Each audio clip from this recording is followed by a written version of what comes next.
सोचिए, एक शैतान खुद यह मान रहा है कि आयतुल कुर्सी पढ़ने से वह इंसान के पास नहीं आ सकता। इससे बड़ी गवाही और क्या हो सकती है। अब जरा इस आयत के नाम पर गौर करें। कुर्सी का मतलब होता है तख्त, सत्ता और बादशाहत, लेकिन अल्लाह की कुर्सी हमारी समझ से कहीं ज्यादा बड़ी है। नबी सल्लल्लाहु अलैहि वसल्लम ने इसे समझाने के लिए एक मिसाल दी कि सातों आसमान और सारी जमीनें मिलकर अल्लाह की कुर्सी के सामने ऐसे हैं जैसे एक बहुत बड़े रेगिस्तान में एक छोटी सी अंगूठी पड़ी हो। अब जरा इस बात को गहराई से समझने की कोशिश करें। आप जिस कमरे में बैठे हैं उसे सोचिए, फिर अपने पूरे शहर को, फिर अपने देश को, फिर पूरी धरती को, फिर उससे बाहर निकलकर सोलर सिस्टम को, फिर मिल्की वे गैलेक्सी को जिसमें अरबों सितारे हैं, फिर उससे आगे बढ़कर पूरी कायनात को जिसमें अरबों खरबों गैलेक्सियां हैं। यह सब मिलकर भी अल्लाह की कुर्सी के सामने कुछ भी नहीं। और बात यहीं खत्म नहीं होती। अल्लाह की कुर्सी भी उसके अर्श के सामने उतनी ही छोटी है। यह सब हमें यह एहसास दिलाने के लिए है कि अल्लाह की कुदरत हमारी सोच से कहीं ज्यादा बड़ी है। अब आयतुल कुर्सी के अल्फाज को समझते हैं। अल्लाहु ला इलाहा इल्लाहु, यानी अल्लाह के सिवा कोई इबादत के लायक नहीं। यह जुमला इंसान को हर झूठी ताकत से आजाद कर देता है। इंसान समझ जाता है कि असली मालिक सिर्फ अल्लाह है। अल हय्युल कय्यूम, वह हमेशा जिंदा है और सबको कायम रखने वाला है। हम सब एक दिन खत्म हो जाएंगे, लेकिन अल्लाह हमेशा रहेगा। हमारा दिल धड़क रहा है, हमारी सांसें चल रही हैं, खून हमारे शरीर में दौड़ रहा है, धरती घूम रही है। ये सब अपने आप नहीं हो रहा, बल्कि अल्लाह हर लम्हे इसे संभाल रहा है। ला तखजुहु सिन्नतुन वला नौम, उसे न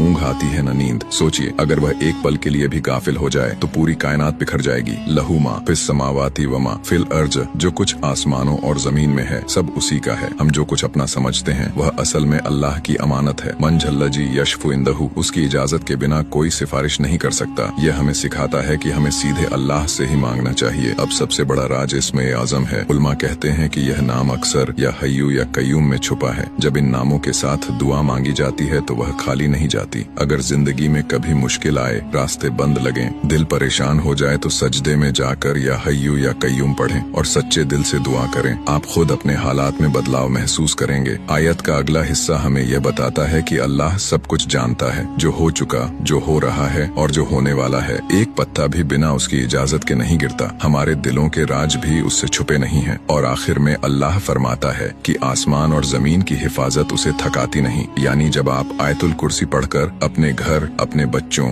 या अपने ऊपर दम करते हैं तो आप उन्हें उस जात के हवाले कर देते हैं जो कभी नहीं थकती और जिसकी हिफाजत कभी नाकाम नहीं होती। अब अमल की बात, हर फर्ज नमाज के बाद आयतुल कुर्सी पढ़ें, रात को सोने से पहले पढ़ें और घर से निकलते वक्त पढ़ें। इसे अपनी रोजमर्रा की जिंदगी का हिस्सा बना लें। नबी सल्लल्लाहु अलैहि वसल्लम ने फरमाया कि जो शख्स हर फर्ज नमाज के बाद आयतुल कुर्सी पढ़े, उसके और जन्नत के बीच सिर्फ मौत का फासला रह जाता है। सोचिए, कितनी बड़ी खुशखबरी है। सिर्फ एक छोटी सी आयत और इतनी बड़ी नेमत, लेकिन शर्त यह है कि हम इसे समझकर पढ़ें, महसूस करके पढ़ें, दिल से पढ़ें, क्योंकि यह सिर्फ एक आयत नहीं बल्कि हमारी हिफाजत की ढाल है, हमारी रूहानी ताकत है, हमारी जिंदगी का सहारा है। जब आप इसे अपना लेते हैं तो आपको एक ऐसी सुकून भरी ताकत मिलती है जो दुनिया की किसी चीज में नहीं मिल सकती। तो आज से ही फैसला कर लीजिए कि आप आयतुल कुर्सी को अपनी जिंदगी का हिस्सा बनाएंगे। हर नमाज के बाद पढ़ेंगे, सोने से पहले पढ़ेंगे और अपने घर वालों पर भी पढ़कर दम करेंगे। क्योंकि जब आप खुद को अल्लाह की हिफाजत में दे देते हैं तो फिर दुनिया की कोई ताकत आपका कुछ नहीं बिगाड़ सकती। अगर आपको यह जानकारी पसंद आई हो